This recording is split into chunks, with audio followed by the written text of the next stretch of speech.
go by PJ. I am a policy analyst at Color and an AI researcher and AI consultant. So I support with policy analysis for the African continent, focusing on AI and digital transformation. But I'm also an AI consultant in the clean energy space in the UK, helping accelerate the adoption of AI. So I wear a couple hats, and I'm really excited to be here to moderate this conversation with some amazing, well-experienced, diverse panelists. A pretty stacked lineup, which I hope will be interesting, fun, and insightful. This event aims to discuss how we can grow AI talent in the West African ecosystem and includes panelists discussing the landscape of AI talent development in the region and all their respective countries, including what they're doing and working on at the moment, and what must be done if we are to witness a thriving AI ecosystem in West Africa and across the continent broadly. We'll have a brief discussion on how startup culture in the region can be harnessed as a catalyst for AI development, which I find really relevant, especially given obviously West Africa has Nigeria and Ghana as two powerhouses, which our panelists can speak to in particular. But even thinking about Francophone countries who are actively engaging in advancing AI strategies and AI development. Guinea is co-hosting the Transform Africa Summit with Smart Africa in November. And for anyone who doesn't recall, Smart Africa, along with Color and the Center for the Fourth Industrial Revolution, Rwanda, launched the AI Council earlier this year. So this will be the continuation of realizing that project. Our speakers join from a range of backgrounds, as I mentioned earlier, so in particular academia and industry is well represented and carry a wealth of experience, but I would flag that this is not intended to be a representative discussion of the entire West Africa. That would be impossible. But what we lack in sort of diversity of the different West African countries, I think this group more than makes up for that in experience and breadth of discussion. So I'd ask for some grace in that regard. With that being said, this does form part of a wider series discussing AI talent development across the continent. And as I mentioned, we are focusing on West Africa. So do check out the other previous event on East Africa, and I think there'll be more to come in North and South and Central. I can hand over to Dr.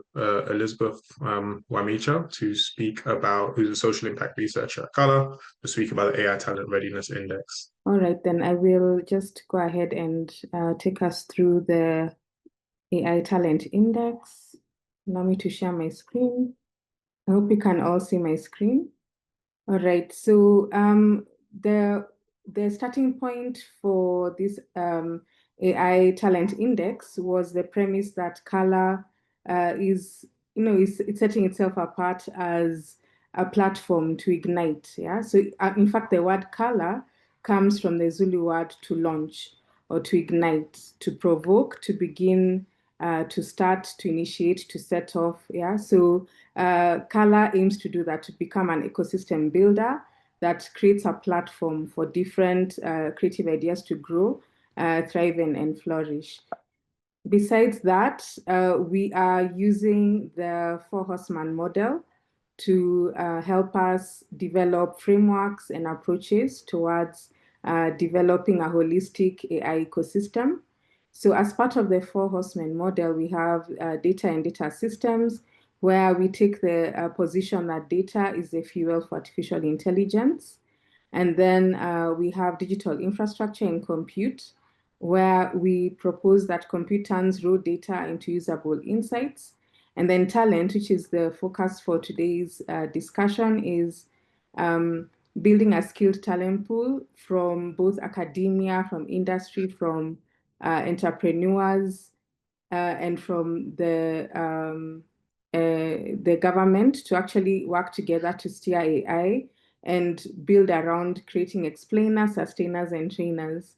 And then finally, we have market, which is building viable use cases and promoting activities that draw AI adoption, that promote sustainability, and also focus on building on research and research initiatives. So as part of the AI Talent Readiness Index that Color developed, we focused on all the African countries, and building on a number of indicators, we were able to arrive at a ranking from 1 to 54. So on your slides, on the screen, you can see that South Africa was actually number 1, while other countries across the continent are listed there. And if we focus on Western Africa, which is our area of focus for today, we are basically scoring West Africa at 27.6 points. The region displays steady AI progress and is led by Ghana and Nigeria.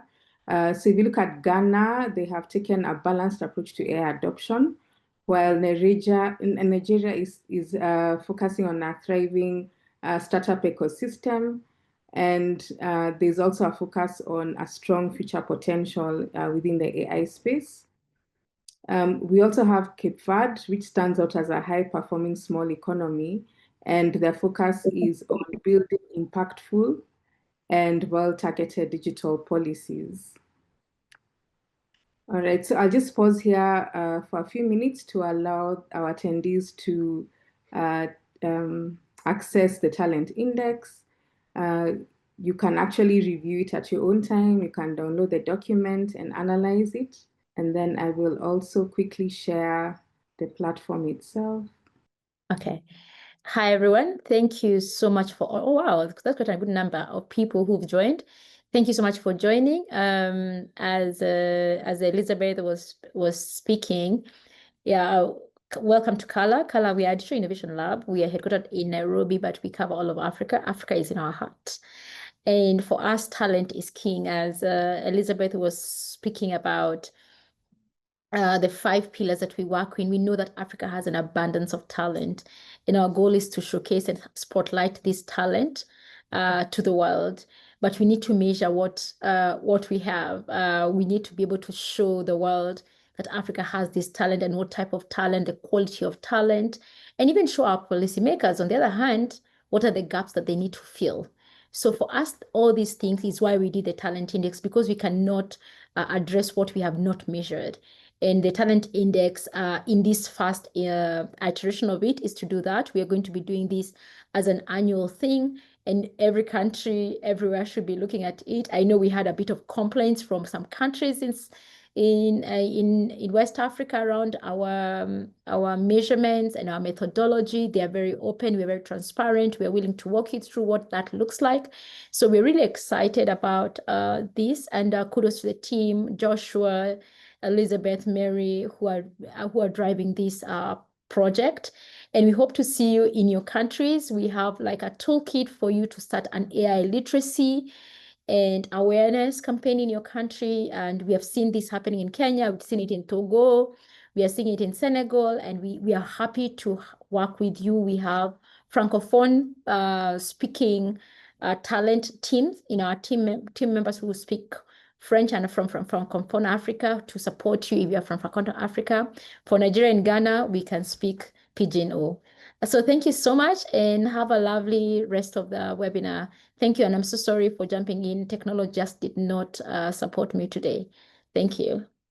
Thanks, Shiko. I love the irony of, technology always acts up at the worst times, and you're showcasing innovation. That's always when you'll realize how far we still have to go.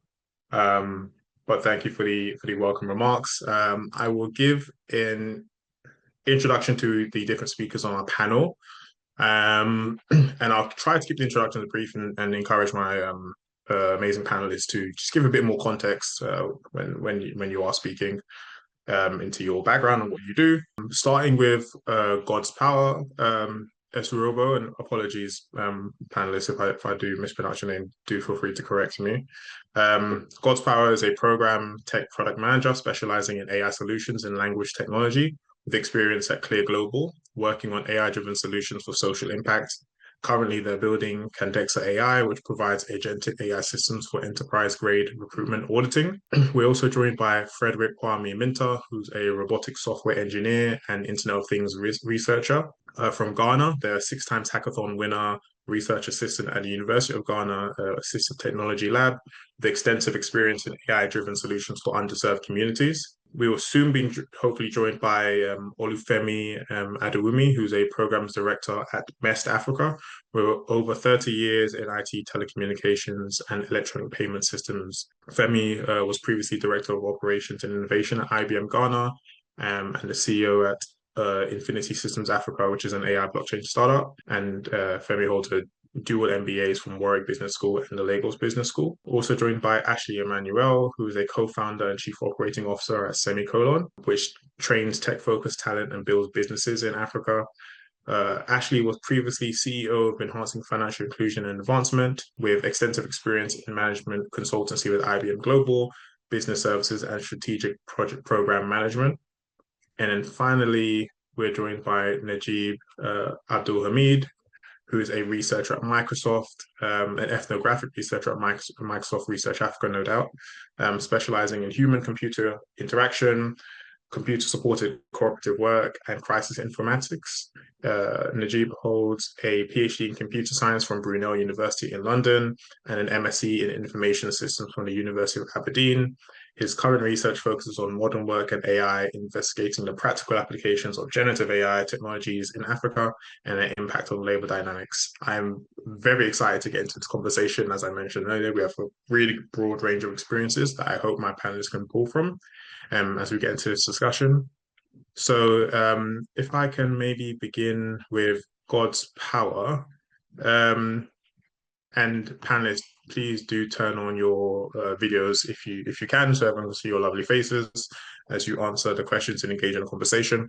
God's power, beginning with you, Kem. I guess I want to know, in terms of cross-border talent and mobility, how can West African universities and tech companies collaborate to create cross-border talent pipelines and leverage remote work models? And if you can talk a bit about your own experience in that, that would be great. So I think you did justice to the introduction and, of course, the pronunciation of my name as well. So all good on that aspect. Your question is really interesting in terms of how can our ecosystem actually collaborate. From my experience, I believe that being part of a community is crucial to building anything. And our ecosystem can actually drive progress, innovation through community-led innovation, through community-led growth. And with my experience at Clear Global building AI solutions for low-resource languages, one of the key things we actually did was leveraging community, leveraging existing academic institutions to build. An example was when we worked, this was specifically East Africa though, on a public service delivery AI solution in Rwanda. One of the key things we actually did for data collection as part of a program was collaborating with the ecosystem. And by the ecosystem, I mean local players, the academic bodies down there, the University of Rwanda, specifically the Cultural and Heritage Academy, which is responsible for ensuring the standard of languages are actually kept. So basically, I don't think we can actually build anything in isolation. And so for us to actually innovatively build solutions, we need to be collaborative. We need to think about ourselves as a community. And so it's very important that we do this. And I think a good example as well in Europe is the Erasmus program, which is a clear example of what is actually working when it comes to a particular use case of collaboration. We have students, academias, operators across Europe coming together, identifying solutions, building solutions, and actually testing out what works for the future of humanity, the future of the ecosystem as well. And I think in this case, a good example will be knowledge transfer between academic bodies across West Africa, companies setting up, for example, hackathons, setting up programs that allow talents from different parts of the world come together, or different parts of our continent in West Africa come together to actually explore and build solutions for the future. So I think that should be my response. Brilliant, thank you. Ashley, if I could turn to you, particularly thinking about traditional universities, but obviously Semicolon, you have incredibly strong ties as an employer and as a trainer yourselves. But can you speak about maybe how can traditional universities co-design curricula with industry to ensure AI graduates meet real market demands? Yeah, thank you very much. Pleasure to be here. Hi, everybody. So as you mentioned, for Semicolon, one of the things that we do is training. So we're building the tech talent that employers require. And part of the reason that Semicolon was started is that we were just seeing again and again for startups, for large corporates, everybody in between. Companies in Africa were struggling to find the right tech talent, which didn't really make sense because you have so many young people looking for jobs. So Semicolon started running a techpreneurship program, which produces very highly employable software engineers to fill that gap. But as you know, your question alludes, the universities have been running, right? So why did why did we have to come in and do that? It's because there's been some misalignment between academia and industry. And although we've come in to start doing our own training, really it's our vision that we have a talented, thriving technology community in Africa. And that's going to require all players, including universities, working together to really be thinking about how we produce the workforce of the future. So in terms of some ways of doing that, one is really just communication, I would say, and collaboration. Hey, Ashley, are you back with us? Yes, I am so sorry. My network cut at the wrong time. See, one of our challenges, right? Infrastructure. Yeah. I'm in Lagos, which has where all of the big subsea cables are landed, but yet somehow we still have problems with our network.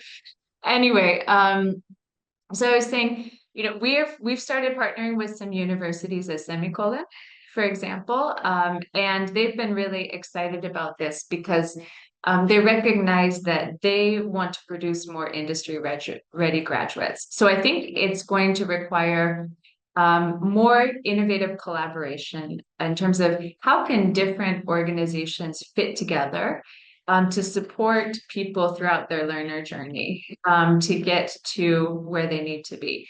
Gone are the days where somebody would spend the first maybe 20 years of their life in school, the next 40 years working in the career that they trained for in university, and then the remaining years in retirement. Even no matter who we are, we're going to increasingly need to be lifelong learners in various fields. So no matter how strong a university graduate is today and how ready they are to jump straight into a job that industry requires, I think we're going to need to start thinking more creatively about the different learning journeys and support and rethink kind of the organizations and how they fit together. The last thing I'll quickly say with universities that we're in conversations around in Nigeria is one, of course, the regulatory and supervisory requirements also need to be allow enough flexibility for universities to evolve and keep pace with evolving industry needs and et cetera, and technological change. And that's something that we now have some engagement between those bodies in Nigeria. Hopefully that will lead to something fruitful. We also need to make sure that faculty are continuing to upskill and remain relevant. And that requires access to various things, but also just resources, including financial resources. They need, universities need the financial resources to be able to attract, retain, and grow the right talent. I'd love if you could unpack the regulators point, maybe at another point. I'm very curious about specific regulatory hurdles which universities might be dealing with. Yeah, well, so in Nigeria, for example, there's NUC, National University Commission, I think, which sets some standards in terms of curriculum, structure, accreditation, etc. I'm not operating a university, so I can't tell you more detail than that. But I do know, speaking with universities, they need to still operate within the bounds of what their accrediting body prescribes them to do. And so That means, and that can pertain to the structure of delivery, is it a 4-year program and how many hours and course credits and so forth, but also the curriculum that's delivered. So for a body like, and we see this across sectors, right? Before working in this space, I was working in financial sector, and we had that same challenge with regulation. Just as industry is innovating and evolving, the regulators need to innovate and evolve. And sometimes that means that their entire approach needs to become dramatically different, right? So their mandate remains the same. They want to make sure that there's a consistent level of quality that's being delivered by universities in Nigeria, that learners are clear about this. So when any Nigerian enters university to pursue a degree in a certain field, they can have a certain basic set of expectations that are met. And likewise, employers know, if I hire somebody with an accounting degree, they've done X, Y, Z, no matter which university they came from. So we can still retain that piece of value, but maybe rethink the approach to making sure that happens. And in the past, I think it was very prescriptive and maybe slow to evolve. Now, I think we're going to need to be a bit more flexible. And I'm sure the conversation that's happening in Nigeria is exactly the same as all the conversations that are happening in tertiary education between government and academia worldwide. So I think that there's a lot of collective learning that can also be taken. Thank you. Frederick, I want to come to you with my next question. It actually harks back to something God's Power mentioned, which is the importance of community in research and collaborations. And just based on your own assistive robots and IoT solutions, which I think showcase how AI can meet local demands. Wondered if you can speak to how partnerships can prioritize community-centered AI research that also builds marketable skills in the industry. Okay, thank you very much. So I'll like to take it from this point in terms of how in the academia setting, how the institution, the universities can actually look at making the research work that students are doing in the universities become relevant in terms of how it can be useful in real-world application. For example, in Ghana here, every year we have number of students graduating, and it's required for each student to come up with a project. Yearly, we do get this student coming up with projects and other things. Most of the time, we do ask ourselves the question, why are these projects not being applied in the real world, or why are these projects not solving the challenges we are facing here in Africa? Most of the time, the challenge is this: most of these students do not actually look at the problem first. Their focus is more on the technology, which the technology most of the time is not really applicable in our context. That is, most of the time, the solution these students are coming out with are not actually the ones that the people in Africa or in Ghana specifically are going to need, because some of the technologies, for example, now AI is so common, people are coming up with many innovations using artificial intelligence to come up with ideas and other products and other things. But we have to ask ourselves, how well are the people in Africa ready to adopt this? Though there are some adapting it into their day-to-day activities, we have to also make sure and look at it from the context as researchers, how well we can let the student come up with the problem first. They should first of all understand what are the problems we are facing on this continent. What are the problems that you are trying to achieve? In that case, when the students are clear with the problem which they are looking at, in terms of the technology and other things, industries and other partners can also come on board, because most of the time, the research work that the professors lead these students to come up with, most of the time they need the industry perspective, because these students are coming up with innovative stuff, but in the other end, where the industry, they see to it that this project or this idea that the students are coming up with, they actually meet the demands of the people. I think when a collaboration is done between the industry and the academia in that context, where students do not only see the technology aspect, but they look at the problem we are facing right here in Africa, is going to go a long way, where the student will not just come up with solution, but they'll come up with solution that is going to be applicable in our context. Thank you. Really well put. And Najib, if I can open this question up to you, because I think as a researcher, also very much want to hear your perspective. But yeah, from your ethnographic perspective, how do we ensure AI development remains inclusive and truly representative of diverse African perspectives? This is an interesting question. Before I proceed, let me just make two clarifications, then I answer your question in terms of how might we make this thing. First, I think everything I'm going to say, I'm saying it as my personal and individual understanding and insights. I'm not speaking on behalf of Microsoft. That is number one. Number two, one thing I haven't mentioned or you didn't capture while you were introducing us is, beside Microsoft, I am one of the change agents of an AI digital literacy platform called Open School Initiative. At Microsoft, they have this understanding that once you are passionate about something, you are free to adopt that organization and work as a volunteer, where when you volunteer, like even 1 hour you volunteer for that organization, Microsoft can send $25 to that organization just to help to make the world a better place. So I'm part of the change agent that help this organization because they are more interested and passionate in deepening AI literacy. So when it comes to AI literacy in Africa, I think I was involved in training more than 15,000 people just in the first 2 years. So that is, I think, one thing. And currently, the organization is now having what they call AI Literacy Fellowship for African Policymakers. It is like the same way you are thinking, it is the same way this organization. Recently, they have this about 863 applicants that applied for that AI Literacy Fellowship. And we have applicants from 23 countries. And today, they sent out the list for the successful candidates. So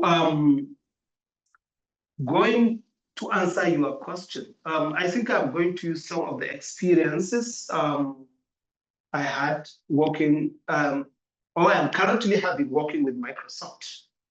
Because back in 2023, there was this research when we were looking at the implication of the debate of these generative AI tools in Africa. So I led a study where we examine and investigate small and medium businesses use of this generative AI in Kenya and Nigeria.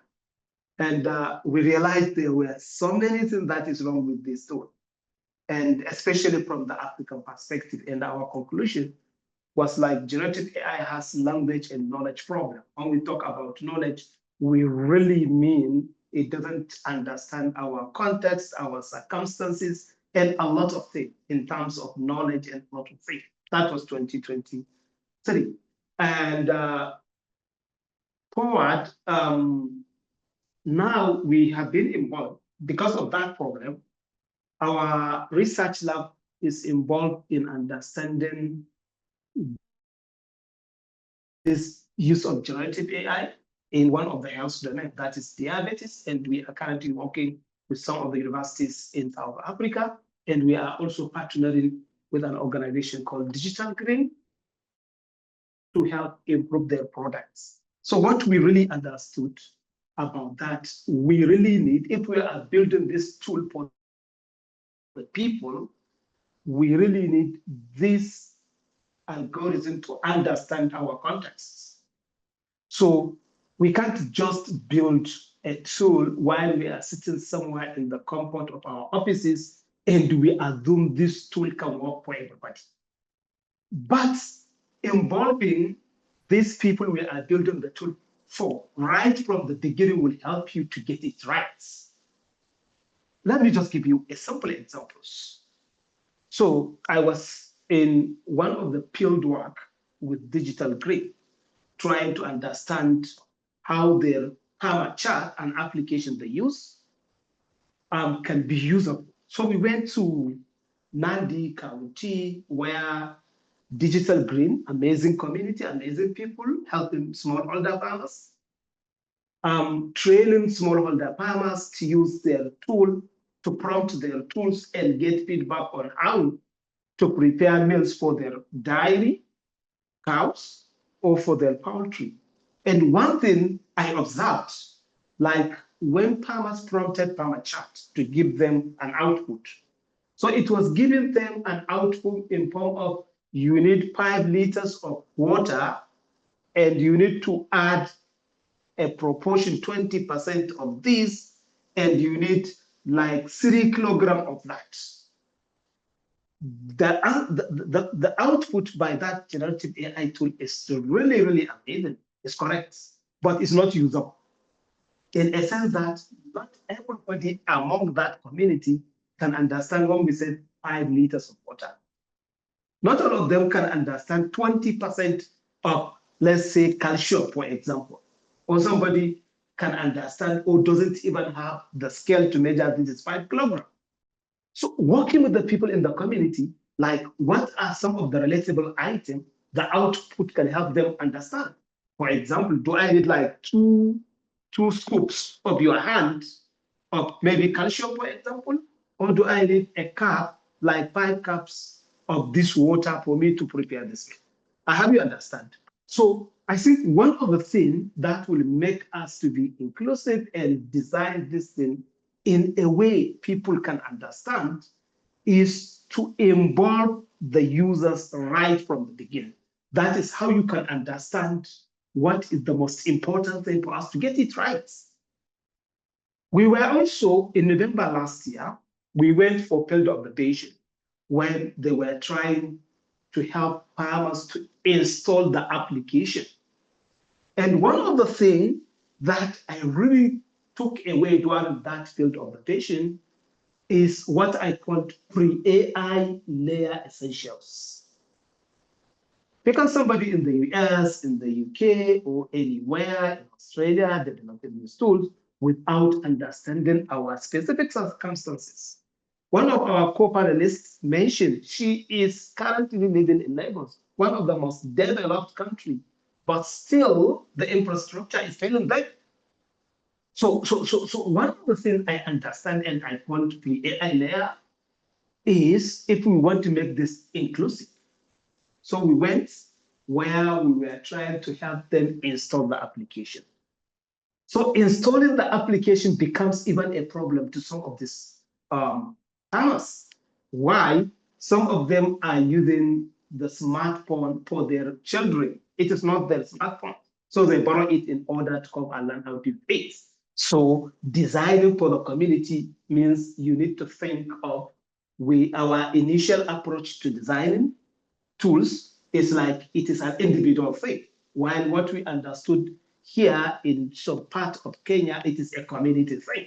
Somebody does not have a sole ownership of the phone itself. That is number one. Number two, some of them came with phones that cannot be used because like they need to delete some of the apps for them to be able to even install another apps. Joining the Wi-Fi becomes a problem. So it becomes like a common thing. So all in all, what we learned is like for us to successfully onboard this timer, some of them has to teach other people. You will see it is a collaborative thing. So you can't design for Africa if you didn't come to Africa and understand the specific circumstances. And along the way, when we do the learning, we realize that information seeking is not a one way. Sometimes there is this social embeddedness in information seeking. You are trying to do something, you don't do it yourself. You talk, you go through the PAMA charts, you are not sure of the answer, then screenshot that answer, take it to WhatsApp group, and people will discuss back. So you can, it is just not a one way, or it is not a unilateral thing. Sometimes feedback comes even from a church service. After the church service, people come and learn among themselves and share ideas in order to learn. So for us to get it right, to have an inclusive, we look at the infrastructure. How might we even update the application? Do we need to develop the application in a hybrid format? Do we need to do this? Can that, just an example, we are asking somebody on whether, If I can, sorry, if I can jump in just to ask you to because I'm sure you're going to say numerous points that I also want to ask you for other sections, and I just want to give the other panelists, particularly Gosparo, a chance to come in on this question. Okay, so I have given you an insight on what it requires to develop an all-inclusive system that will work for everybody. Thank you. And Gosparo, yeah, I wanted to come to you with this because you didn't mention the importance of community in your response to the earlier question about cross-border talent. But how do you think or think about partnerships as supporting inclusive AI solutions, and particularly thinking about multilingual education and digital inclusion? But are these concepts you're thinking about now, and how can partnerships potentially support that? And particularly thinking about the importance of community. Yeah, that's an interesting question. So I think it starts off from the use case development that basically points you out to where you want to see collaboration happen and why. So once you have a particular outcome in mind, you then understand how to shape out that partnership. An instance, I think I did lead a project with GIZ where we delivered language technology to about 1.3 million learners on the Atinge platform. The whole idea of what we did was basically bridging the digital divide. And so that comes back to the previous point as well, building for our local realities. I think that's very important.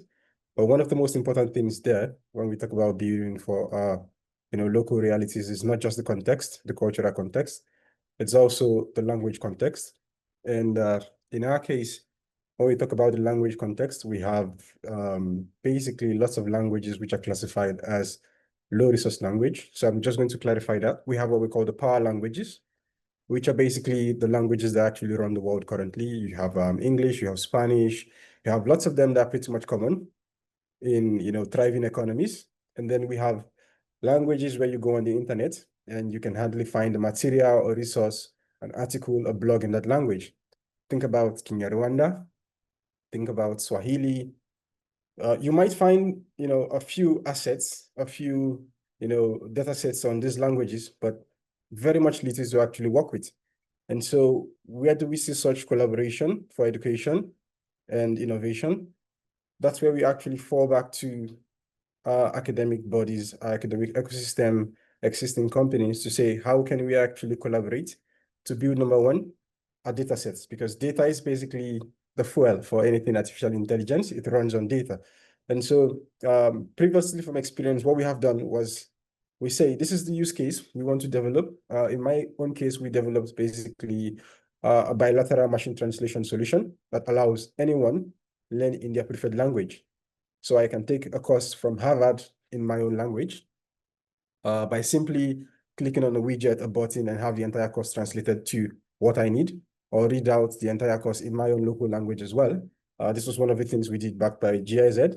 And this is really important because that's where we have our local communities coming to, number one, build the data set and build it accurately because they understand the context in language as well, very important. And not just build the data set, but also be part of the whole validation process.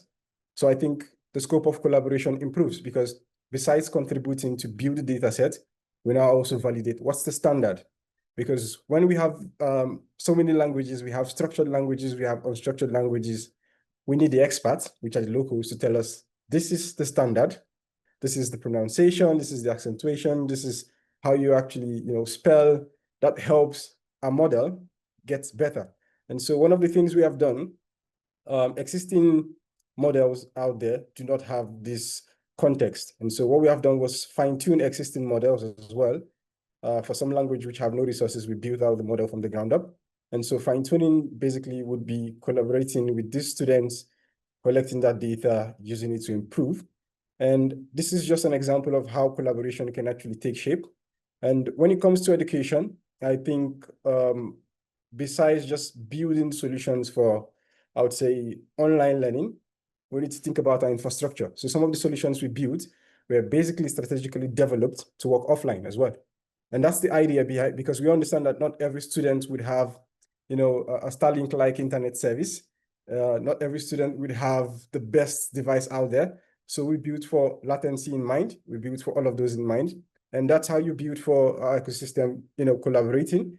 And how did we come up with those decisions? It's because we decided to speak with the community. We're in contact with them through surveys, through focus group discussions, you know, having, you know, roundtables, trying to understand what are the pain points you think we could actually solve with AI, and how can we actually make that a bespoke solution for you by understanding your solutions, your needs, sorry, better. And that's how we came about collaboration from our own end. Oscar, if I can just add maybe a quick follow-up. But in terms of your discussions, is there already an understanding of what AI can do? I'm curious about how you go about sketching what's possible so that, you know, people can, you know, dream about these solutions. What does that look like to you? Yeah, that comes on the program side. My previous role was basically an AI program and product manager. So it's like a program tech and then product management. And so the program side is basically number one, also having training session workshops on AI capabilities. Now we want to basically enlighten the group, the community, on the capabilities of AI. Think about text-to-text translation, speech-to-text, speech-to-speech, computer vision, all of this, you know, various technologies and how they can actually support the use case. In my own instance, the use case was majorly bridging the digital divide, which was translation. So how could we use computer vision for translation? You could, you know, for example, have a snapshot of your textbook in English and get an output translated back to you. Now, these are various use cases, but we wanted to make sure that the community understood how their efforts would contribute towards building such technology. And that effort was around the data program, which was data collection, data cleaning, validation. And of course, I think this was the first step of the program to ensuring that everyone understood why they should be part of the collaboration process, why they should actually contribute. And of course, the long-term impact of doing this, because then it moves our language from being a low resource language to a language where we now have lots of resources to keep innovating and building even more robust AI solutions. Thank you. I want to turn to Olufemi, who's joined us. Thank you. I introduced you earlier. I feel like I gave a very good introduction to your background, but please do feel free to give you know, context. And I'll ask you a question, and then you can explain your background as you answer it. But we initially were discussing cross-border talent and mobility, and Olufemi, I wondered if, you know, given MES has trained entrepreneurs across, you know, something like 22 plus countries, I believe. What lessons do you think universities can draw for building sustainable regional talent networks? Thank you very much, Kojo. My name is Femi. I'm Programs Director for MES. What that means is that I'm responsible for running all the donor-funded programs at MES. At MES, we train software entrepreneurs. This is a primary thing we do. We've done this since 2008 till now. Our flagship program is such that we bring in 60 young people on a full scholarship to Ghana every year and train them how to build software businesses. And at the end of the period, they form teams around problems and build products, and then we fund some of them and then support them for another 18 months in our incubator. That program, our flagship program, has just pivoted now into, it used to be called the Entrepreneurs in Training Program. It is now the AI Startup Program. Because as MES, we've taken, and I'm just using this to now begin to answer the question. As MES, we've taken a strategic positioning to focus on AI. And so we've pivoted our flagship program into an AI program. And we are also now looking at some of our other programs and see how we can align them with AI. For example, we have a web developer program where we train web developers and match them with jobs. We have pivoted that now from a JavaScript base language programming to a Python program with an introduction to machine learning.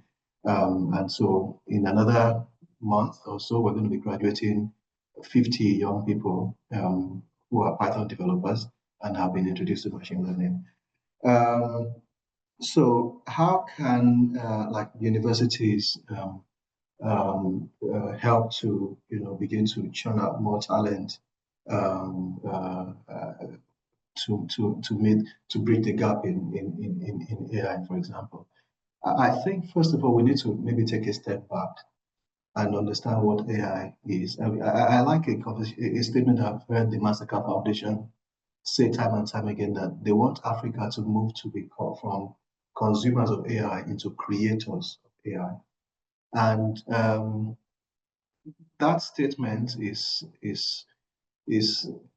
deep, because what is AI really, and what does it take to create AI? So if you look at the AI, should I say, stack, there is a consumer layer, there is the middle layer, I don't know what to call them, engineers layer, and then there's the creator or the research layer. AI is really all about applied mathematics, and mathematics and statistics that's applied in different fields, in medicine, in language modeling, in different areas. So if we really want our universities to, become more proactive or leaders in AI talent, I think we need to go back to say, why do we need to do this? If we don't do this, we're going to be left behind. And we are already actually trying to play catch up, in my opinion. The creators of AI is another question. We need to ask, who are they? What skills do they have? I think they are largely researchers in mathematics. And by the way, AI is very popular now, but AI is not new. Machine learning is at least probably 100, 150 years old. Google has been recruiting and hiring applied maths PhDs for a long time to just work on their search model. Google search is AI, is machine learning. And so if we want to get to that stage where we're creators of AI, we also need to begin to churn out our own PhDs in mathematics, in applied maths. We need to begin to fund research in mathematics. And we need to not say we're going to create 2, 3, 4, 5, 10 across Africa. We need to create like 100,000 maths PhDs and maths researchers in Africa. This is only where we begin to move the needle in terms of creation of AI, because that is the engine. If you're a consumer, we have a startup that built a content generator using generative AI, like about 6 months or a year before ChatGPT was launched. And as soon as ChatGPT was launched, their business died, because they were still closer to the top. I mean, they were not exactly consumers, they were at the engineering, they knew how to tweak models. But we need to move lower to where we're creating models. There's this big debate, whether it's right or wrong, about how the Chinese model outshone the American model, ChatGPT, in a very short while, and whether it was that they stole the GPUs from NVIDIA and things like that. But if you come back to it all just being mathematics, and it's just about as good as finding a faster formula, a more efficient formula to do the same thing. Of course, it's going to be faster. It's going to require less GPUs. I'm not saying things were not stolen in Australia. I really don't know. But knowing that it's all mathematics and probability and statistics, for me, it's not out of reach that somebody just figured out a better way to do the calculations of the mathematics, which is faster. But because this is knowledge, we have it. Africa can do it. This is where I think our universities need to begin to pivot to, and the policymakers also need to begin to create the policies that demand this from the universities, from whoever is funding universities, to begin to fund research in applied maths. Thank you. Thank you. Ashley, I want to pivot to you. because I think this conversation is in some ways, we're moving towards discussing the future of work and skills and necessary for the future. And given the critical role of finance as an enabler, but also as a blocker when you don't have it, are there any innovative models that you think could make AI training more accessible to students who can't afford it, or what would you say to students in terms of overcoming that barrier? I think that's a really important question, right? And in fact, sometimes when we're operating in these markets, people will talk about institutional voids, meaning that you try to solve one problem and you have to solve a lot of problems around you. When we started training software engineers at Semicolon, we started off by setting up a techpreneurship program to do that. But we also had to basically create a fintech. That's where we landed. We had to set up the financing model because the reason that we're not seeing, we weren't seeing a lot of programs producing very highly skilled, employment-ready software engineers is finance, right? So historically, within Nigeria, we've underinvested in human capital across board through the educational system. Even the training programs in the market tended to be, and still are, many of them are very light touch. So they give people some learning, but they don't go into the depth and level of quality really required. They also, there are some infrastructure gaps that are addressed. If you're going to be a software engineer, you need to access a laptop at some point. You need electricity, you need internet. So there's actually a lot of cost to running a good quality program and building the human capital we require. And that just can't be avoided now. You can innovate around some models and try to open up access and make some things cheaper, but there is cost. And so at Semicolon, what we did was set up a student loan model. And that is something we've really kind of had to establish in the Nigerian market. However, we were able to do that because if you train a software engineer well, and most of them, if not all of them, can work as software engineers. Even though they couldn't afford to pay before the training, they can afford to pay the cost of the training after, once they're working. They can easily pay back. So we set up a student loan program, initially just funded it with our own money as Semicolon, initially very unstructured. It was a very significant hypothesis. Many people said that's not going to work. African youth will not pay you back, et cetera, et cetera, et cetera. But the truth is that most of them, even the first cohorts that didn't really sign anything very serious and formal, that didn't give their ID numbers, etc., most of them have fully paid back by now, after about 5 years of working. So we've seen that initial model work in our own context. Now it's very challenging for different reasons. Our credit information systems are still strengthening, and also just consumers' understanding around credit is very much evolving. A lot of people don't like to take loans for different reasons. Many people also really don't understand the implication of taking loans. I grew up in the US. In the US, your quality of life can be very affected by your credit score. That thing will follow you. I think that will happen in a market like Nigeria sooner than many people realize. But for today, we have some young people who are taking loans and not really understanding the track record that they're building. So that's one.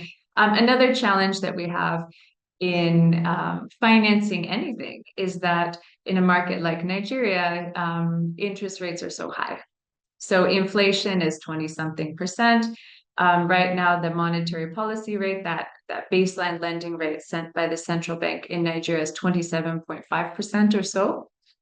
So that means commercial interest rates are going to be in the 30s per annum, and you can't really do a student loan at that interest rate. So you need to then blend capital. I think that the intent of different stakeholders is such that it's doable to create student loan financing systems and instruments.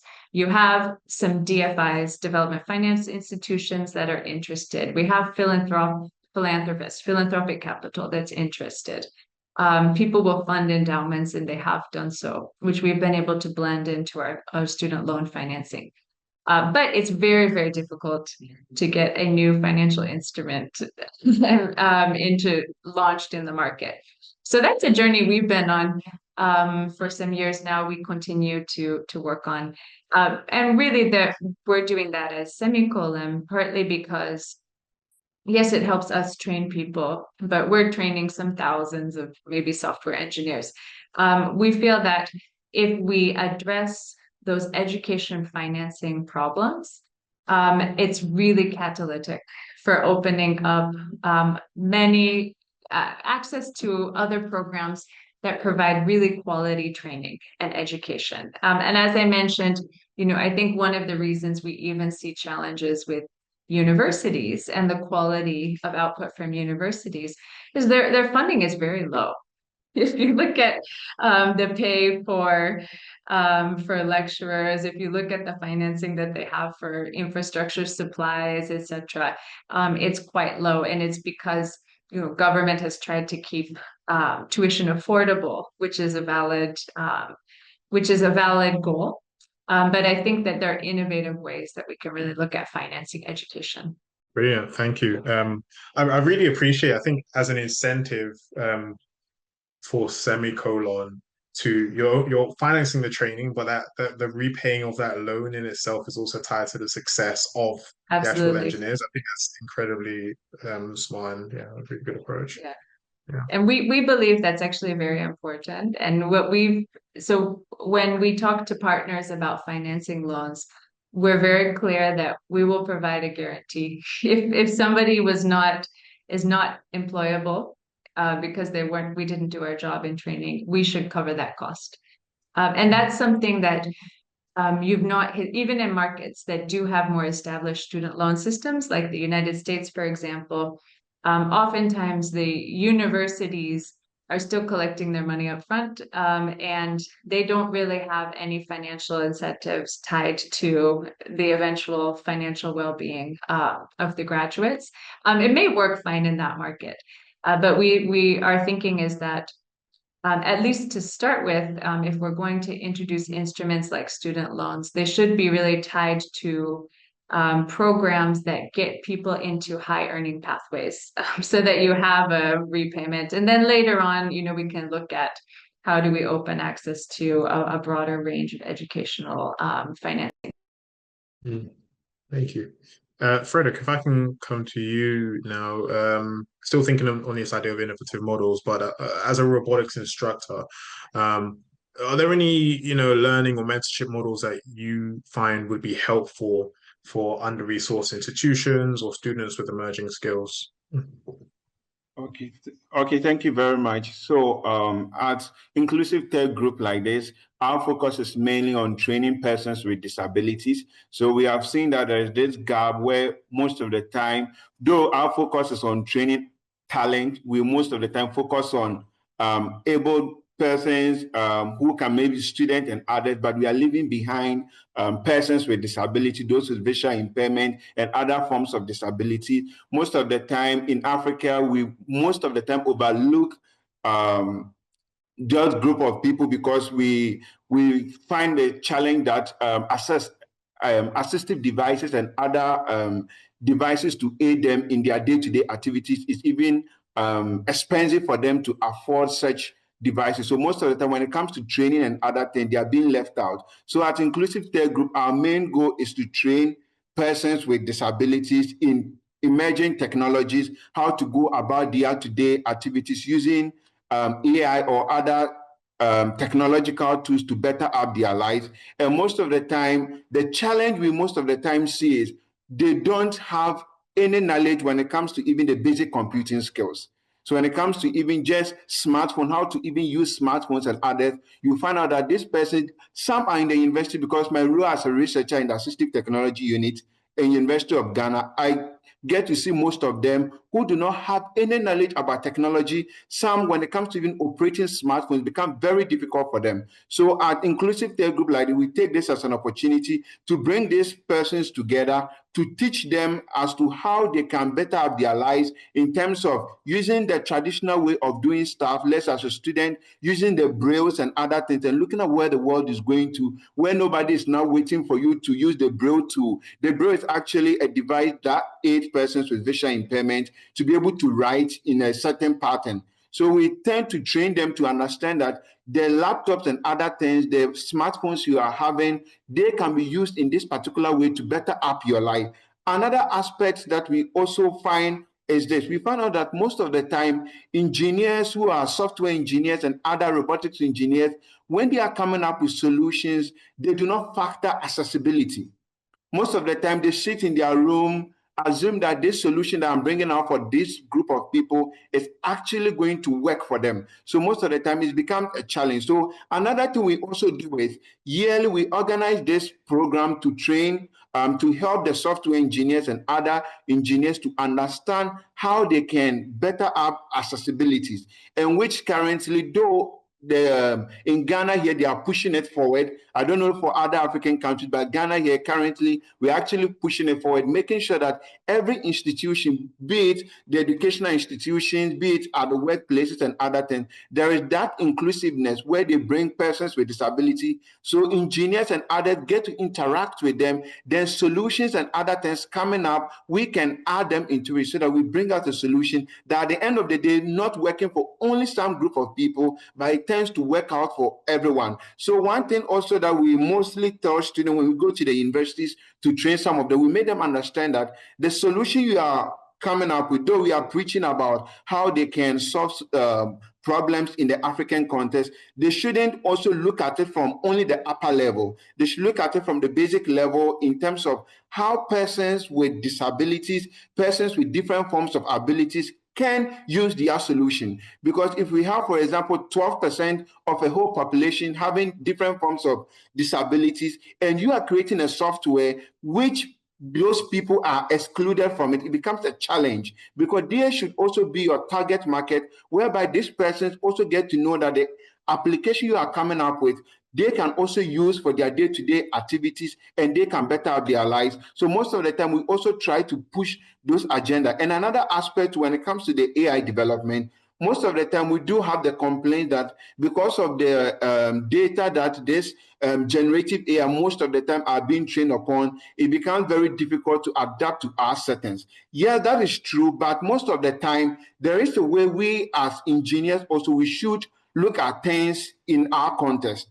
If the solution, though we don't have the computational powers, we claim we don't have the computational powers at some instances to develop our own models or to set up these facilities to aid us developing African models and other things. We should also look at the other part that we are leveraging on. How best can we bring it to our context to make sure that not only some group of people benefit from the solution, but we make it inclusive such that everybody from all aspects of life can actually use this solution. So at the end of the day, your markets does not only limit to some group, but as a whole group of people, they get to also benefit from your solution.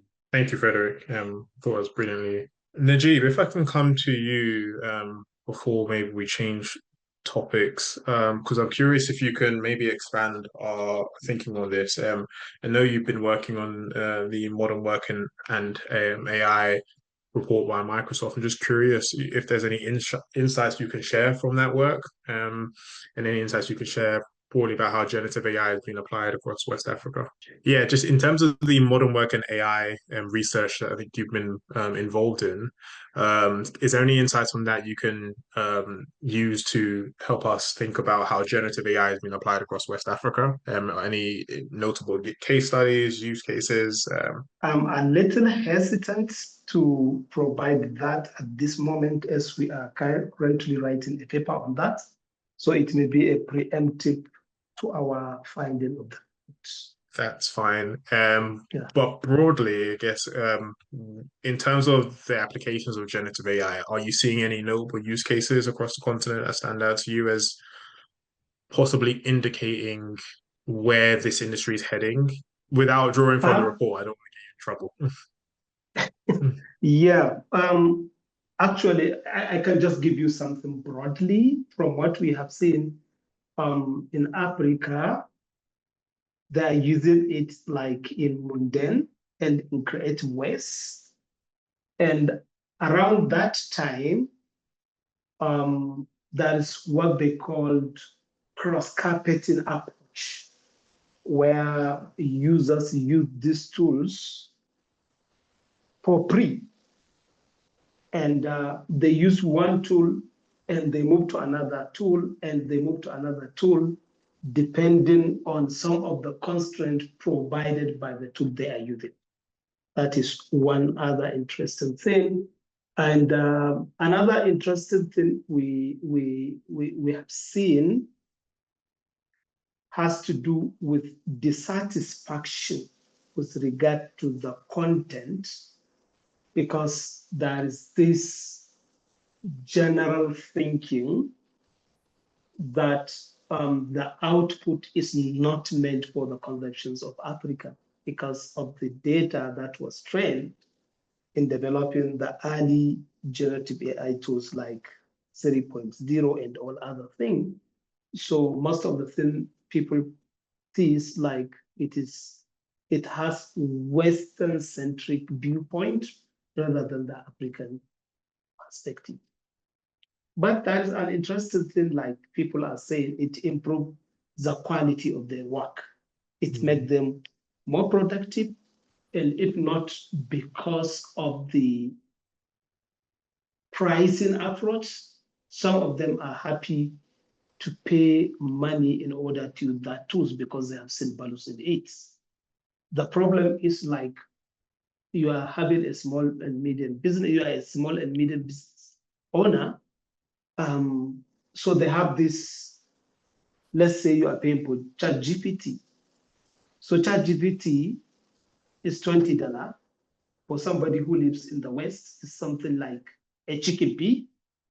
But convert $20 to Naira in Nigeria and see, it will be around 34,000 Naira.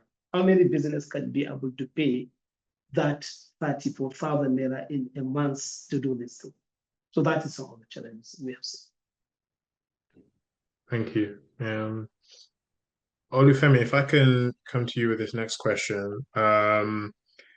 Initially, well, it's sort of an evolution of the question I asked you when you joined, but Ashley mentioned something which was quite poignant about the regulation of universities and more of the structural changes that might be required in terms of how we move forward into with the roles of universities and training talent.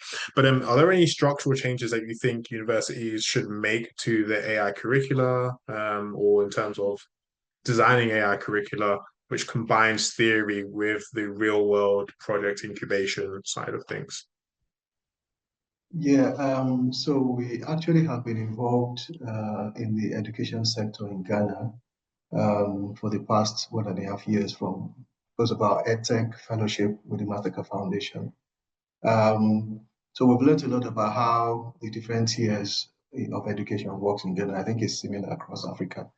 So universities are the least regulated education tier in Africa, probably in the world as well. They have a free hand to develop their own curriculum most of the time. But the problem with universities is that they also are plagued by legacies that are difficult to change.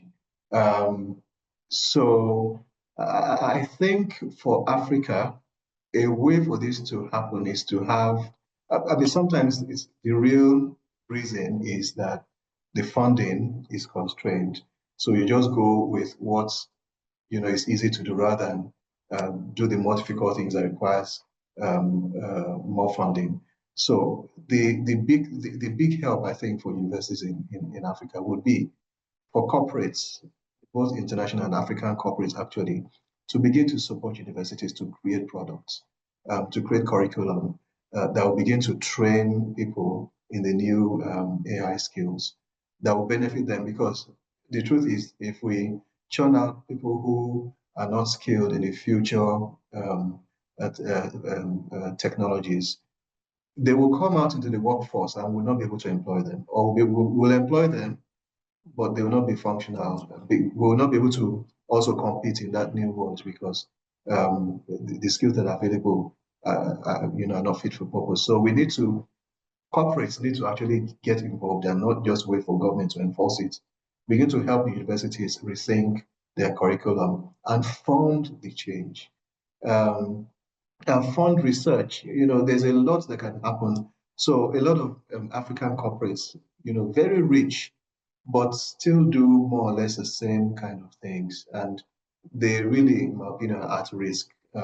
Once new, like Industry 4.0 becomes really gains ground, they are at risk because some small organizations will come, start a new business, and then take them out because their costs are lower. They're using automation, but the African corporates can actually go and begin to fund research in universities that they will own, that will bring the new skills, new technologies into their organizations. So I think this is a way, and I've engaged with a lot of university and the government as well. They want to transform. They know AI is there. They know there's a big risk, but they don't have the funding to make those things. So I think the corporate world, where these graduates will eventually come, need to step in actually and begin to support with the funding to drive the kind of transformation in the curriculum that's going to benefit them. Thank you. If there's one thing I hope comes from this conversation, I hope it's that the panelists you involved are, speaking to each other. I think there's been a lot of overlaps and a lot of synergy in recognizing what the barriers are. So yeah, there's a lot of common ground, I think, in what we've been discussing today. Do you want to add something? You raise your hand. Yes. So the reason why MEST has been successful is because we have a corporate that funds us. We are funded by the Meltota Corporation. The Meltota Corporation, by the way, is one of the early users of AI because our business is into media insights, and Meltota basically use machine learning to gather insights from the internet and interpret that for corporates around how their brands are performing. So we have been able to do what we do, the flexibility to transform, because we have a forward-looking organization that funds us and determines that. And a lot of our partners, like Massacre Foundation, are equally forward-looking. So I think the private sector really needs to get involved, and we'll begin to see changes. Frederick, if I can come to you, because obviously you have a lot of experience in hackathons, winning many hackathons, correct from wrong, 6. So how do you think universities and companies can create structured pathways to turn hackathon innovations into startups and careers and spin-outs? Is there a pipeline that you see that they should be focusing on that they're missing out on? Yes. So when it comes to hackathons, I believe that the structure in which currently we are using have to change, because most of the time there are companies that do come around with the intention that students or various universities to come and compete, and at the end of the day they are giving the cash prize and nobody cares about what happens afterward. Some students do come up with innovative project and other stuff. We just need some mentorship from industry experts and some faculty members to better up the idea just to meet the standard of the market. But one challenge that we do face is the money after the end of the hackathon. They are giving some percentage. After that, you can even call back the teams and you'll not hear anything about them. This is because the foundation leaders, most of the time, the focus of the organizers is just to see what the student can come up with. Most of the time, they bring university students together, they come to compete, and the focus is, okay, who brought out the best idea? Not looking at how feasible it's going to be. But I think if there is a change in it, whereby the universities set up these incubation hubs, whereby after this challenge, after this competition, after this hackathons, these students are brought back to this hub. They teach them, they take them through some entrepreneurship skills, because most of the time, I have more of the engineering background. Most of the time when we are going for competition, me and my guys, we can actually create the solution, all right, but we lack most of the time how well we can get it into the market. what we do is we have to call somebody from a different university to come in to serve as the marketing expert, or somebody who will be pitching the ideas for us. We create a solution, we pitch. Most of the time, we even try calling back the organizers to tell them that we are moving the challenge, we are moving the project forward, making sure that it becomes an actual product on the market. And they tell us that the challenge is there's no money to fund you guys, but if there are other ways which you can do. And we are students, most of the time, the moment they hear those comments, then they are already down. So they turn up, okay, let's spend the money, let's share the money among ourselves and just go away. But if universities can set up these incubation hubs, industry experts that fund these hackathons and other things, ensure that they doesn't only go through the identification of the problems and the prototyping stage, but rather after they are done, either we recruit these students for internship to build them up to move this project or this idea forward, or we make sure that we fund these students so that in the incubation hub, they can come up with, they can better up the solution with expert advice from their faculty members and other things. This is going to actually help, because yearly in Ghana, I can count more than 20 hackathons happening every month. There are hackathons happening every month. But you ask yourself, why is it that none of these hackathons have actually moved from the ideation stage, from the prototyping stage, to even meet the market standard? Not as compared to other places where students come up with hackathon ideas, and it turns out that these students have been able to move it forward. They have gotten grant, and it's now an actual product on the market. I think in Africa, the hackathon has become a big challenge in terms of we just go crack our brains. After the 72 hours, we are done. We don't hear from anywhere. We can call organizers, nobody mind. I think if we turn things around and put some challenge on the institution that once the school wins this award, make sure that we are funding this particular aspect. Make sure you teach them or bring them up, or we, the industry, we are going to pick them, recruit them for internship, or let's say training or something to better them so that these ideas can move to the market. I think that aspect is actually going to help a lot. Very much in agreement, Frederick. And I think just to draw quickly from a comment Ashley made in the group about how corporates can invest more effectively, I think that ties really well into what you're saying, Frederick. You need to be thinking a bit more bigger and broader than just giving money to the winners, but how can we invest that money into long-term support and incubation and actually like create that pathway to startups and scale-ups.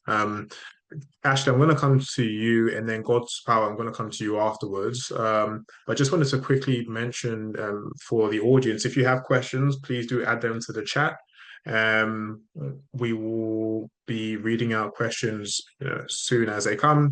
But otherwise, I have a bunch more questions I'd love to ask the panelists as well in the meantime. So, but just wanted to open that up. If anyone did have questions, please do send it through to the chat. So yeah, Ashley, semicolon, building off what Frederick and Olufemi said, semicolon, as has been said, you're both a training institution and a startup incubator. And I wondered, how can universities create similar ecosystems where AI talent feeds into entrepreneurship? Yeah, it's an interesting question. Again, I will mention kind of collaboration. Right. So I do think, and I love, I think there's a very important point Olufemi mentioned of bringing corporates. Right? That's one of the key collaborators. So I think it's corporates, it's organizations like Semicolon, it's hubs, it's everything, and universities in a sense, kind of working together and having this mutually reinforcing ecosystem. In terms of universities really kind of supporting that innovation as well as and launch of products as well as training, I think it's a few things. I think there were some really good points made. I think Frederick and maybe Olufemi, a few people spoke about what I would call design thinking. We train in design thinking, but really understanding the problem, falling in love with the problem, not being kind of technology or product driven.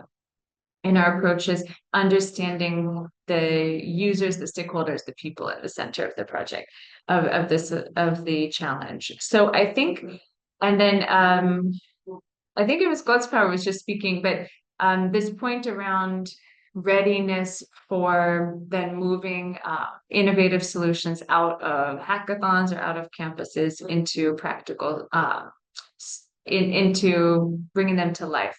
Really, the skill sets, what I'm trying to get at is that the skill sets go far beyond just some technical skills in understanding and applying technology. There's a skill set around innovation and problem solving. It can be taught. We teach design thinking and semicolon actually in various capacities. Every software engineer we train has been trained in design thinking because we think it's really critical. Of course, we train startups, etc. as well. There's also a lot of skills around running a business. So there's the end-to-end sort of product development, product launch lifecycle, but transitioning something from a solution into some kind of commercial application or adoption, that's an entirely different set of skills. And those also can be taught.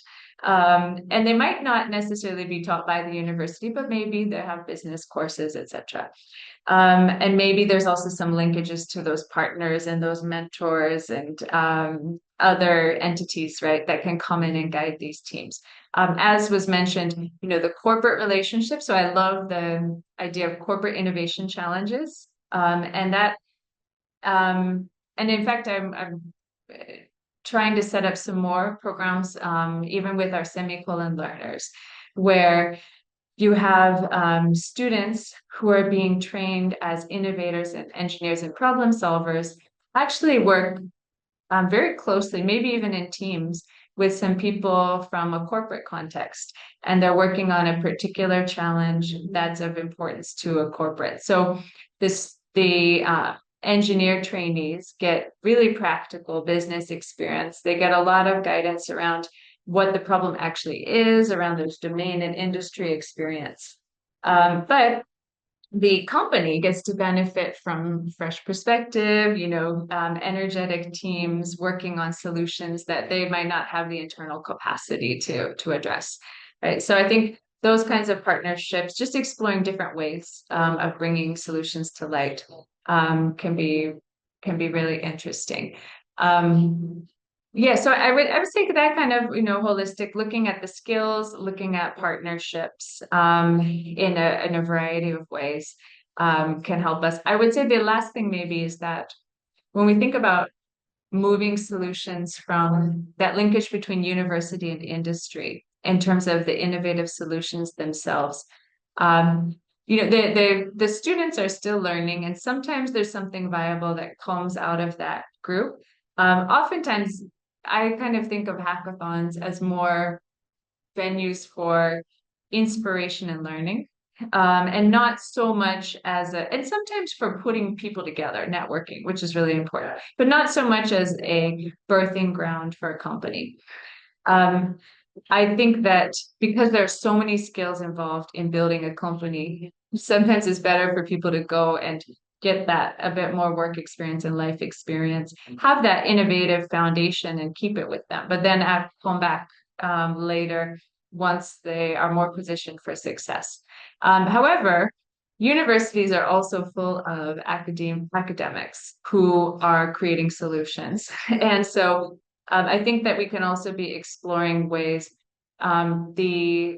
the innovative, new materials or piece of hardware or new AI model or whatever it is that a professor has just created. How can we also set up more structures that help transition those into industry? Again, I think oftentimes a corporate partnership is great because the professor may just want to keep doing that research and just kind of lob that solution off and hand it to somebody who has both the interest and the capacity to bring it to market. There could be other ways of doing that as well. But I think that's another kind of idea to explore. Yeah, very much agree. I think we've been talking about AI talent in terms of engineers and software and generally people who are starting their career or maybe mid-career. But yeah, I think considering professors and academics as also AI talent, I think is also very important. So yeah, thanks for that perspective. Gospan, just before I come to you, because I want to talk a bit about scaling models and ecosystems. And Najib, I see you have your hand raised. Do you want to come in on this topic? Yes, I'm just adding some insight from contribution when it comes to developing the talent pipeline. I'm just like taking a cue from what I've seen Microsoft is doing, especially in Kenya. One of the ways I've seen, and it is working really, really good based on the feedback we are having from different universities in Kenya. So it can equally be good at West Africa. So one of the things has to do with curriculum review, where universities and Microsoft are involved in looking at what they currently have and what they think works at the real life situation when it comes to product developments. So I participated in some of this curriculum review, and I have seen what some of the current university curriculum contains and what the reality need to be. So upgrading that, collaborating and partnering would really help in making them come on board in a way that the talent they produce can equally work in any multinational corporation or any organization in this aspect. That is, I think, one way to go about that. The second thing has to do with partnership. I have seen how Microsoft AI National Skilling Initiatives is helping currently. Example, like in our development center, there is this collaboration between Microsoft and the government where they are interested in training 1 million people in AI skills. And these AI skills include development, learning, and the credentials and all other things. So partnership can help in accelerating this kind of developing talents where people can learn a lot from that. And another important thing has to do with capacity building development, where you have the lecturers like coming to learn something from the industry. For example, at our development center, we have a project for like 4 months where academics will be coming weekly and up to the time they will be able to graduate. And it is really making impact. The more technical and more proficient the teachers or the lecturers are, the more the impact will be on their student. So that one is really also important. The last one has to do with the mentorship, because that is where most of the students get passionate and interested in how to find the paths that work for them.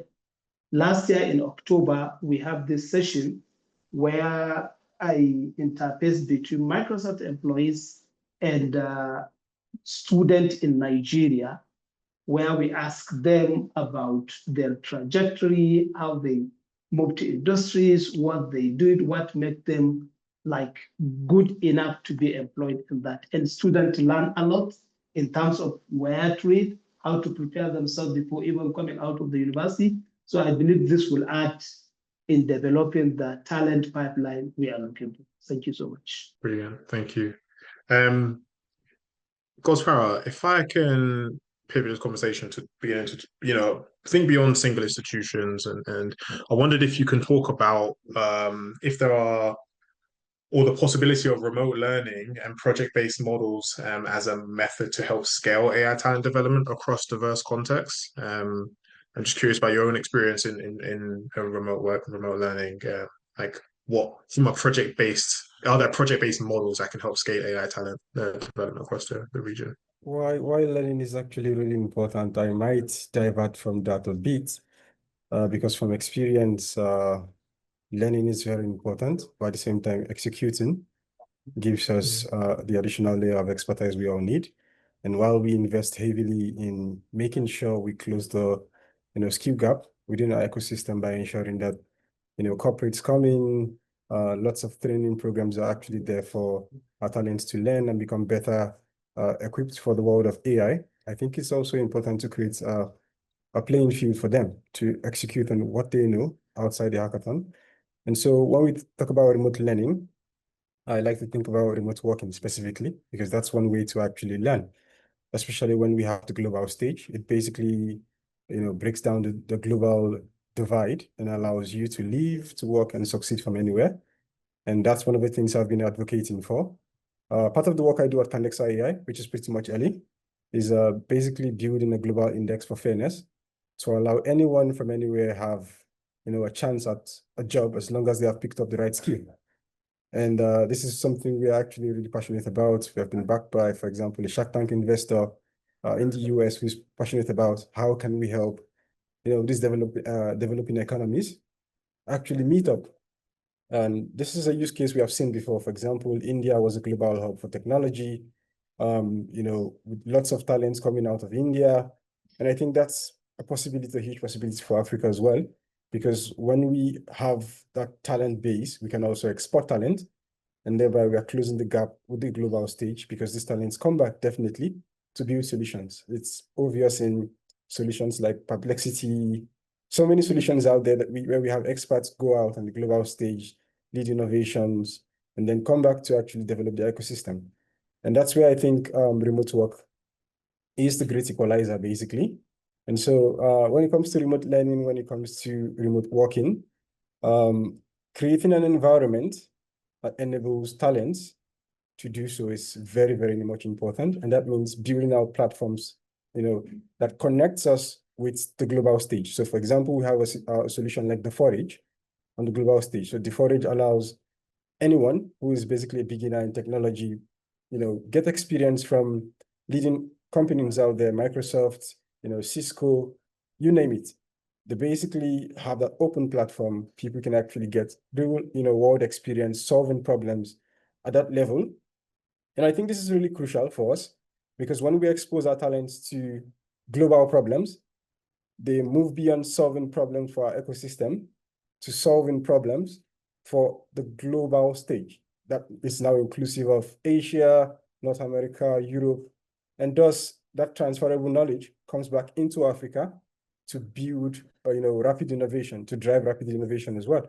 And that's something we want to invest heavily in, to basically cut down the barriers of entry on the global stage. Previously, I did work on the initiative AfriSplash remotely. It was also focused on that, helping talents within Africa shine on the global stage. And I think we need to actually do more in terms of connecting people, with opportunities, and then also, helping those who have actually gone out on the global stage to drive innovation to come back. With solutions like Move, you see where you have tech teams who have built really amazing things coming back to Africa to replicate such models, which has been, it's a proven way of actually building something in a growing ecosystem, looking for what already works in, the global stage, and then, refining it to our market, building it and seeing how well it works. That's also something we need to also do to ensure that talents learn how to use global perspectives to solve local problems. And that's something I'm a huge advocate of when it comes to remote learning, when it comes to remote working.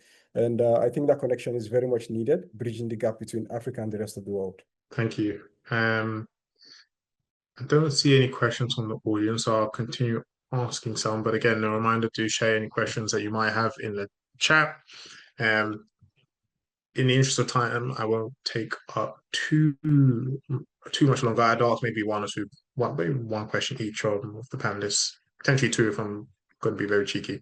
But actually, if I can come to you actually with the thinking about Semicolon's recent TechU partnership, so feel free to speak about that if you are able to. How can credit transfer curriculum integration models scale across West Africa? Do you see it as a model that can scale? Is it you thinking about it in those terms? But it'd be good to get your view on that. Yeah, thank you. It's a good question. And so to give a bit more context, I had mentioned earlier that we've worked with universities in different ways, and we're starting to we continue to explore new ways to partner with universities. One that we have done this year is we've entered into a formal partnership with Abiola Ajimobi Technical University in Ibadan, Nigeria, which is also commonly referred to as TechU. A technical university. And we are partnering in many ways, including joint work on curriculum, definitions, skilling our respective faculties, etc. But one of the aspects of partnership, as you mentioned, is credit transfer. So Semicolon runs a 1-year techpreneurship program, intensive, holistic, that focuses on producing highly skilled, highly employable entry-level software engineers.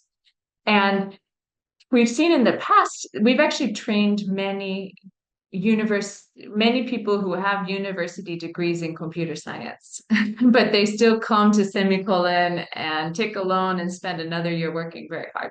So we can see that there's some differences in terms of what we're covering. Because but there's also some overlap in terms of the outcome that we're working towards, some similarities.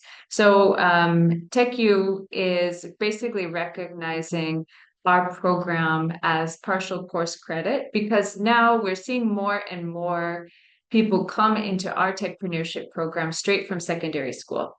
If there's a Nigerian secondary school student who has been interested in engineering, maybe playing around with code, is thinking about where to go, a lot of them aren't going to university because they don't see that as an attractive pathway or pathway to get the skills they want. So we're having more 18, 17-year-olds come to us. However, some of them still want university education. And in our system, university degrees still open up some doors. For example, banks still have regulations around hiring graduates and so forth.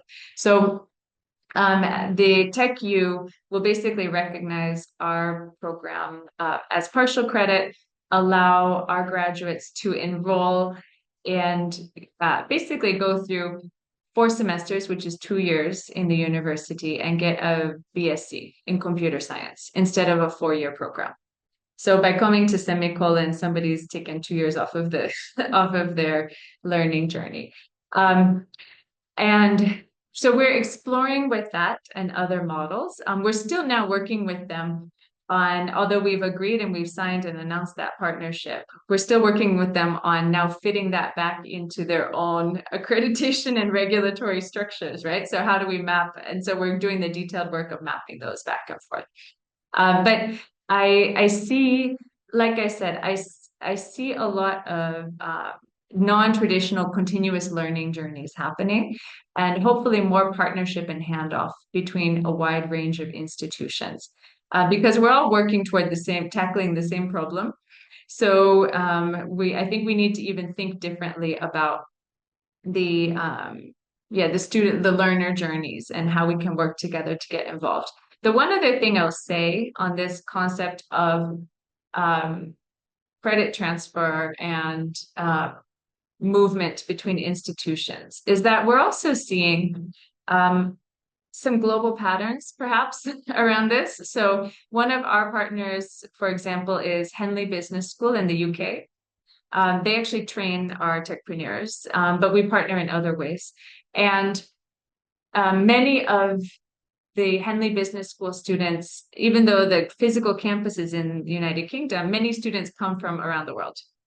And talking to them in other universities, they're seeing changing patterns in their own enrollment in their students. And we've seen more and more universities that are exploring or they're looking at shrinking student bases at home as populations shrink. And they're looking at the growing student base and future student base in Africa, because this is where the future, where we'll soon see the most university-age students in the world, right? And I think there are creative ways to also facilitate movement in terms of learning journeys across nations. And sometimes that might be accessing the learner stays in a country like Nigeria, but they're accessing some kind of remote learning or support. Sometimes it is maybe, again, credit transfer. So they've built a certain foundation and now they have a pathway to master's or PhD programs. It might look like, okay, how do we just help to assess the actual learning that's happened in, let's say, a software engineer in Nigeria, maybe they might be quite skilled, but maybe a lot of their learning is informal. It has gone through a variety of programs. How can we then assess that in a credible way and communicate that to an institution? Because maybe that engineer is actually ready to enter a master's program, but they don't have the traditional degrees that a university in the US would look for. So I think that there are some creative ways to also look at that, which can really open up opportunities for our talent pool and connect our institutions globally. And we're having more and more conversations with universities around the world that seem to be really thinking about this. Brilliant, thank you. Olufemi, if I can come to you now, from your vantage point at MEST, are there any like sort of common pitfalls you see in talent development programs across West Africa? And I'm curious about how future initiatives can avoid them. MEST has quite a renowned sort of multinational partnership approach, which might be one method, but yeah, it'd be good to get your take on any common pitfalls in talent development programs, and then what future initiatives can do to avoid them. So this is a chicken and an egg, or a two-edged sword. A lot of our programs are theoretical in nature, with very little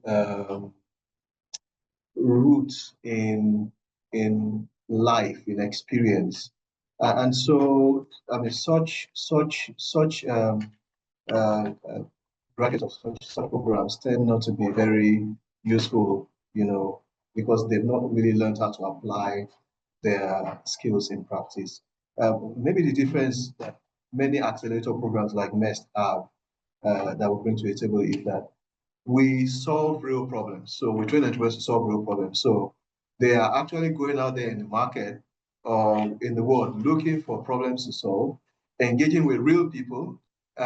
Because if you don't have a problem that has a user, you will not get funded.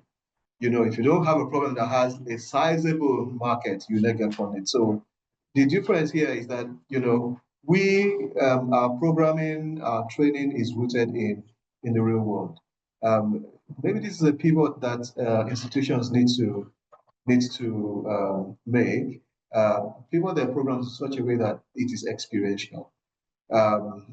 If I was learning, if I was doing machine learning, I mean, I like to give an example. During COVID, we always talk about flattening the curve. There was that big thing of flattening the curve.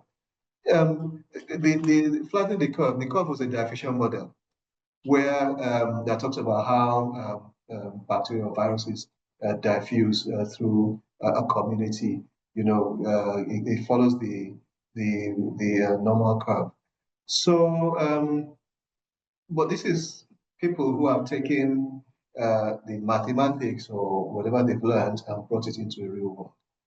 We need to have our universities, our institutions think like that and create their programs in a way that translates those things, those theoretical things into the real world. Now, theory is great, which is why I say it's a double-edged sword. Theory without it, part of the problem also in Africa is that we've learned the theory, but we've not really fully understood it. It's like I just cram and for memory's sake, but I don't really understand the building blocks and how the things tie together. And in which case it becomes difficult to now begin to apply it in different contexts. So we must definitely get deeper and deeper into the theory. We need to get into newer theory because I think a lot of our theories are also like outdated. So we need to get into newer theory, which is why we need to spend more time in research actually in Africa. I think we need to get funding into research so that we're just not consumers of theory, but leaders also of discovering new theories. So I think this is a pivot that needs to be made. Experiential model in learning, bring the learning to the real world, change the curriculum in a way that makes the students actually go into the world, learn something and bring it back, and then create an incentive. Because if there's no incentive to applying that into a real world, I don't know whether it's a grading system, I don't know what it is, but it needs to take into the fact that you need to actually bring real practical learnings from the industry, from the world, based on the theory that you've gone out to try and apply. Then we'll begin to have And bringing this into AI, we'll begin to have a lot more practical AI people who are useful. Thank you.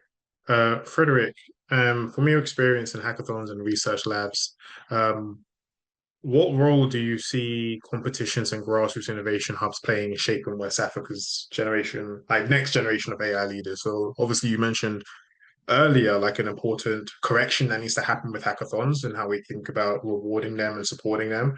But yeah, just what role do you see them currently serving for like the next generation of AI leaders, or do they need to radically change, as you outlined earlier? Okay, so when it comes to hackathons and some of these competitions that are being organized most of the time for students and others, I see it aside the part of looking at it, supporting them. Also, I would say that it helps them to develop the critical thinking approach, because that is one of the major and the fundamental thing that as we are developing talent, we should also focus on. Because if we don't have students, if the student coming up, we are not putting that challenge to them where they critically think, it will become a challenge. And another thing also is, I think we also have to look at the foundations, how these students and others approach problems. Most of the times, students from the classroom setting, they are being taught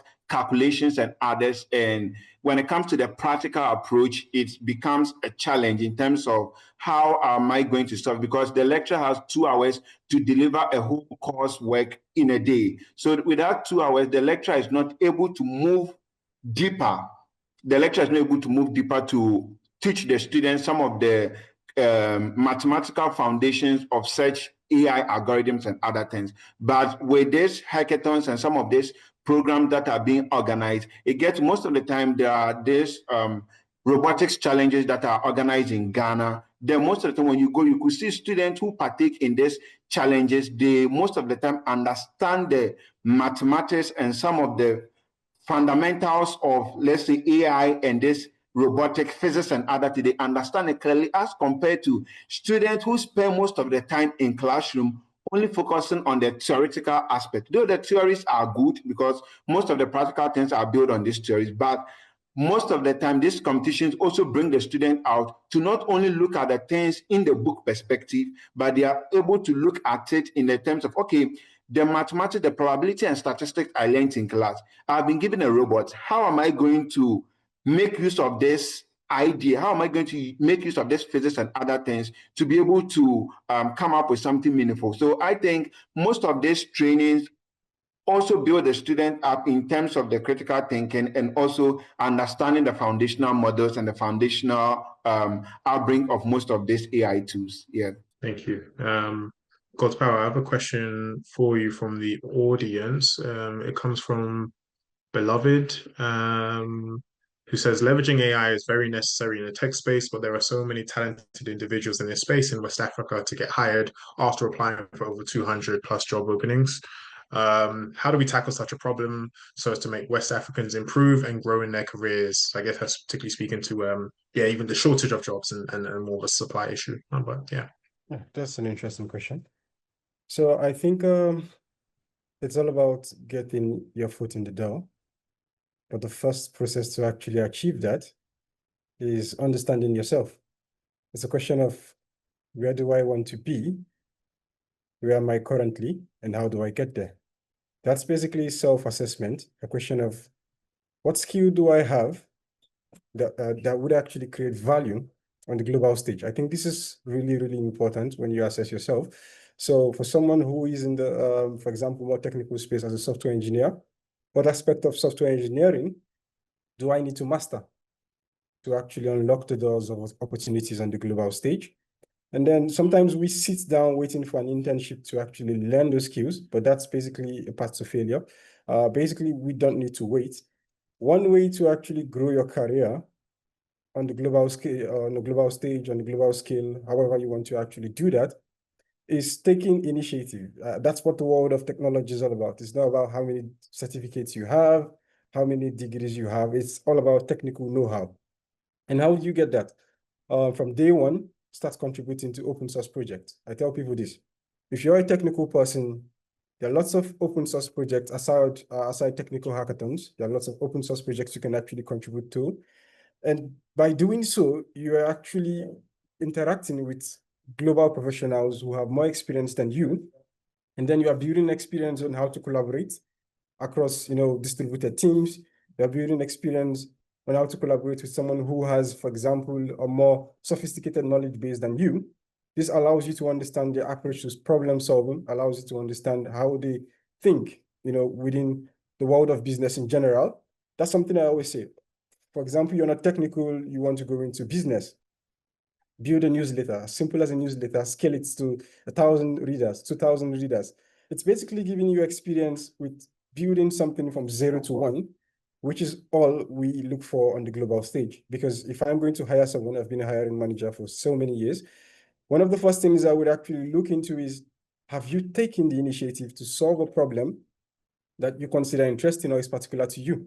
And that's what helps you. Myself as a builder as well, sometimes I actually build to prove that I can actually solve a problem. That puts you in a position where you don't have to defend your resume because there's actual evidence of execution by open source contributions, your hobby newsletter that has thousands of readers. And that's just one way you can actually do that. The next thing is basically you need to network. You have to network fearlessly. And when I mean network, I don't just mean sending a random DM on LinkedIn to say, hey, I need you to help me with an interview prep. No, that doesn't work because that's the first day you're connecting. You need to build relationships, long-term relationships, where it's mutually beneficial, not just to you, but to the person you're actually interacting with. Help them answer the question, why should I take out my time to actually work with you, to mentor you, to guide you?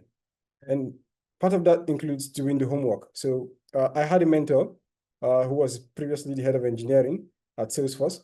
And one of the ways I actually got in contact with him was through a hackathon. And then post-hackathon, I did some problem solving and I reached out to him. Hey, I have a challenge actually taking this from A to Z. I'm stuck on step D. I need your guidance. One of the first things he told me was, great.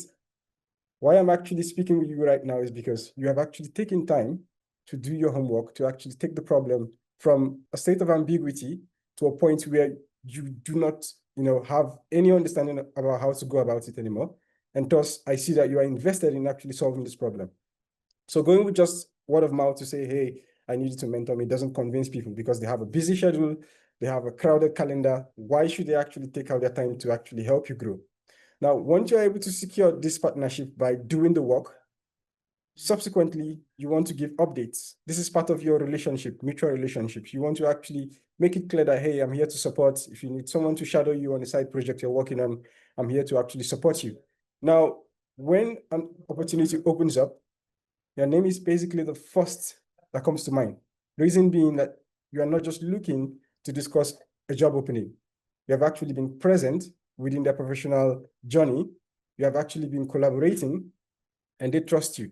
Most things nowadays are done on trust. Referrals, I hire based on trust. Sales, we sell based on trust. Companies actually sell solutions worth thousands, millions of dollars without actually building that solution. It's also based on trust because they know that this person has the capability to actually deliver. And that's the world of business today. And that's where you want to position yourself. Have the social proof that makes people want to trust you and then push you towards opportunities for the future. And this is something you can do. So it's basically, in a nutshell, take the initiative and then your career will skyrocket from there. Brilliantly put, God's power, and a really great question as well. Love it. Thanks for sharing.